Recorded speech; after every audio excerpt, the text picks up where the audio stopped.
Kita lanjutkan diskusi kita, Mas Faisal. Ini beberapa waktu lalu terjadi pertemuan antara Presiden Amerika Serikat Donald Trump dan juga Netanyahu yang disebut-sebut membahas pengusiran warga Gaza ke negara tetangga. Apa sebetulnya yang ingin dilakukan oleh Amerika Serikat dan juga Israel dengan pembahasan tersebut? Ya, saya kira salah satu strategi penjajahan Israel atas Palestina adalah politik demografi, yaitu bagaimana mengusir orang Palestina agar mereka bisa mengklaim itu wilayah mereka. Kan ini yang selama ini dijalankan. Di tepi barat juga seperti itu, di Hebron. Kemudian juga ini kan banyak ada ratusan permukiman dan terus diperluas terutama di Yerusalem Timur untuk mengklaim bahwa Yerusalem Timur itu adalah wilayah mereka, tidak pantas untuk jadi ibu kota Israel itu. Nah, saya kira apa yang pernah disampaikan Presiden Prabowo Subianto ingin merelokasi, mengevakuasi 1.000 korban luka, mungkin karena tidak terdengar lagi wacananya sudah dibatalkan karena memang pertama itu akan mendapat resistensi di dalam negeri. Kita punya masalah defisit anggaran, ekonomi lesu, terus juga ada masalah di bidang kesehatan. Tiba-tiba ada orang Palestina yang diperlakukan tanda kutip secara istimewa, ya di kesehatannya, terus makannya, terus tempat tinggal, dan itu kan beban anggaran yang sangat besar di saat kita sedang Prabowo mengkampanyekan efisiensi anggaran. Oke, jadi ini kan rencananya ini bukan rencana yang baru saja dibuat ya, baik itu Amerika Serikat dan juga Netanyahu. Ternyata rencana ini sudah lama dibuat.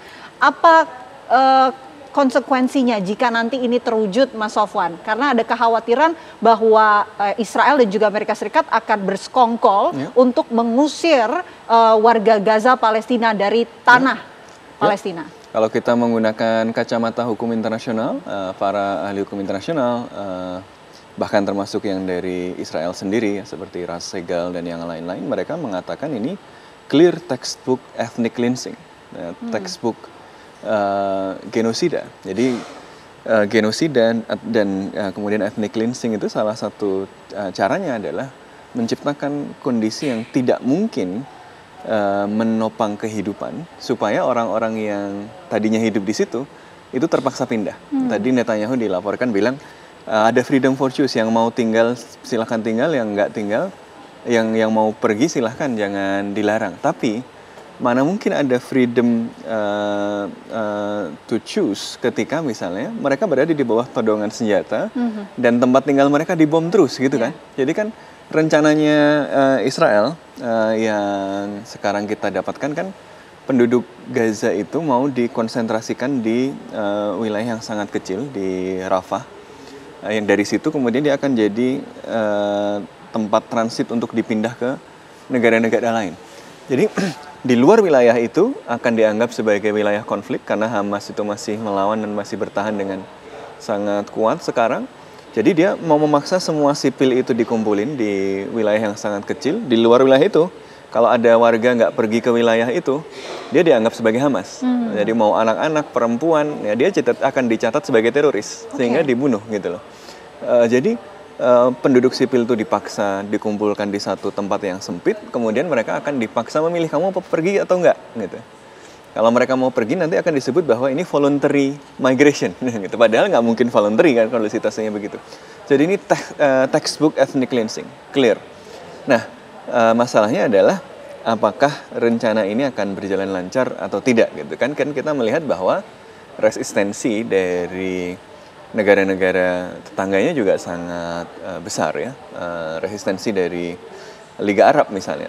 Kalau skenario Israel dan Amerika Serikat kan Israel mau menguasai kembali wilayah Gaza dengan cara apa? Dengan mengubah demografinya, dengan cara apa? Memindahkan sebanyak-banyaknya orang Gaza keluar Gaza, kemudian dipecah ke berbagai negara tetangga. Tidak hanya negara tetangga, tapi negara yang jauh-jauh juga termasuk Eropa, tapi dipindah kecil-kecil gitu ya. 10.000 gitu sampai 2 jutanya itu hilang atau tersisa sangat sedikit. Nanti mungkin tersisa dalam gated communities, di dalam kantong-kantong atau dalam bahasa yang lebih lugas dalam concentration camps gitu. Jadi nanti akan ada kantong-kantong yang di sekelilingnya militer Israel kemudian menguasai pengelolaannya. Nah, tapi kan ini ditolak. Liga Arab itu kan menawarkan alternatif. Alternatifnya apa? Rekonstruksinya dilakukan di Gaza. Jadi selama proses rekonstruksi itu penduduk Gaza, penduduk Palestina yang ada di Gaza itu mereka pindah dari satu tempat ke tempat yang lain sambil wilayahnya direkonstruksi. Jadi mereka tidak pergi keluar dan itu memungkinkan secara teknis gitu loh. Jadi dan negara-negara Arab siap bayar. Artinya apa?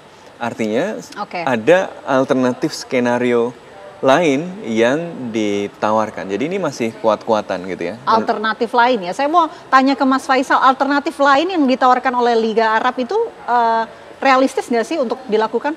Sebenarnya realistis, cuma kan itu yang tidak diinginkan oleh Israel. Israel ya pasti pengen Gaza kosong agar ya mereka bisa menguasai itu kembali. Cuma ya rencana mengosongkan Gaza ini tidak akan mungkin. Karena juga rakyat Palestina pasti akan melawan.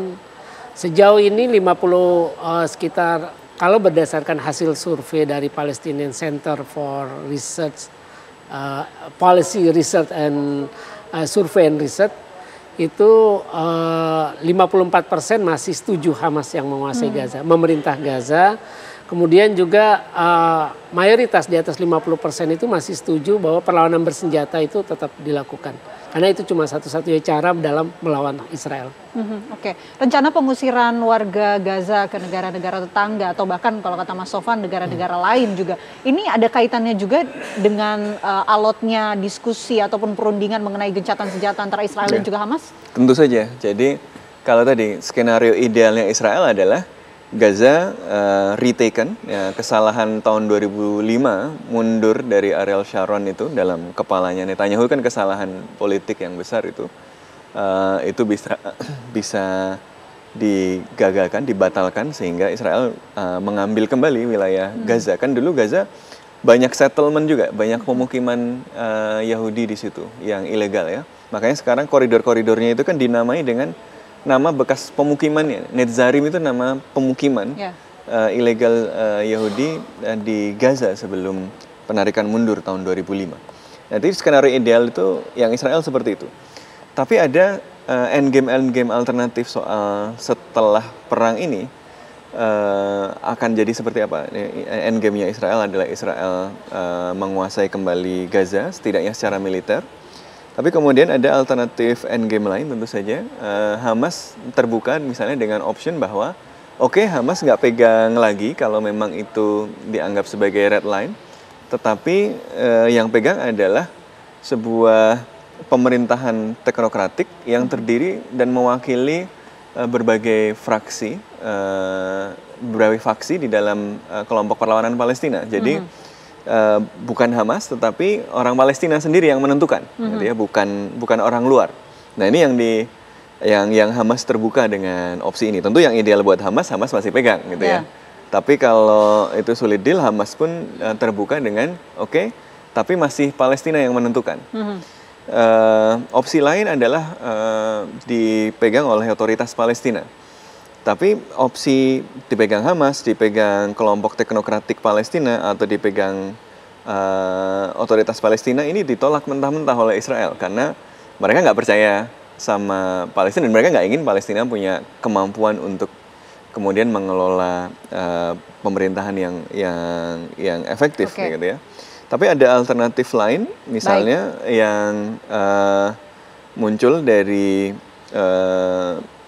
diskusi-diskusi ini, misalnya ada semacam mandat yang kemudian diberikan ke beberapa negara Arab yang dianggap bersahabat dengan Israel, seperti Uni Emirat Arab atau Mesir.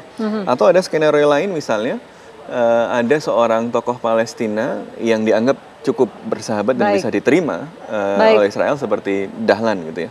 Nah ini skenario ini semuanya masih on the table, sehingga memang masih mempersulit proses negosiasi karena belum ketemu memang.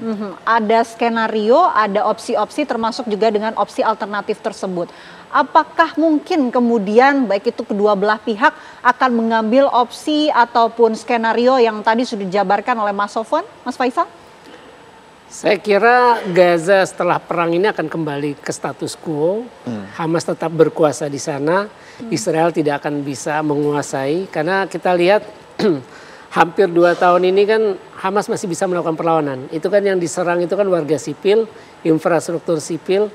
Kalau video-video yang dirilis IDF itu kan hanya memperlihatkan tentara menembak ruang kosong. Sedangkan kalau yang dirilis oleh Brigade Saraya Al-Quds, sayap militer Jihad Islam maupun Brigade Izzuddin Al-Qassam, sayap militer Hamas itu memperlihatkan mereka memang menyerang target militer Israel. Jadi ya Israel tidak akan bisa menguasai Gaza dan juga ya akhirnya kembali ke status quo, Hamas yang tetap akan berkuasa di sana. Karena ya itu tadi hasil survei 2023 pertengahan itu memang ada penurunan. 70%, 70-an% itu 2023 menyetujui perlawanan bersenjata satu-satunya opsi untuk menghadapi Israel. Nah, pertengahan 2024 survei yang sama itu turun jadi sekitar 50-an%. Ya. Tapi kepercayaan masyarakat terhadap Hamas tetap tinggi. Sebaliknya kepada Fatah itu rendah. Karena survei 2023 itu 80% tidak lagi percaya dengan pemerintahan Abbas dan minta Abbas untuk mundur. Jadi sulit untuk opsi tadi yang disebutkan oleh Mas Sofwan bahwa Fatah otoritas Palestina yang memerintah di Gaza itu tidak akan bisa. Terus juga kalau orang luar yang memerintah kan sama saja. Loh ini bagi Hamas, bagi pejuang Palestina, loh, kok orang lain penjajah. Siapa mereka? Walaupun bukan Israel, tapi kan mereka tidak berhak memerintah di Palestina. Jadi ya akan kembali ke status quo. Baik. Akan kembali ke status quo, Hamas yang akan berkuasa. Ya Israel akan keluar dari Israel Gaza. akan keluar. Itu harapannya semoga perundingan antara Israel dan juga Hamas yang masih berlangsung alot sampai saat ini segera membuahkan hasil. Tentunya kita terus pantau. Terima kasih Mas Sofwan atas waktunya. Terima kasih Mas Faisal Segaf atas waktunya di Apa Kabar Indonesia Malam. Selamat malam. Terima kasih. Dan pemirsa, diskusi tadi sekaligus menutup perjumpaan kita di Apa Kabar Indonesia Malam. Saya Vena Kintan. Dan saya Kanana, pemirsa pamit undur diri. Sesaat lagi program Indonesia Business Forum akan hadir bersama dengan Celia Alessandra dengan tema diversifikasi pasar ekspor, siasati tarif Trump. Akhir kata dari Apa Kabar Indonesia Malam pamit. Terima kasih, selamat malam. Sampai jumpa.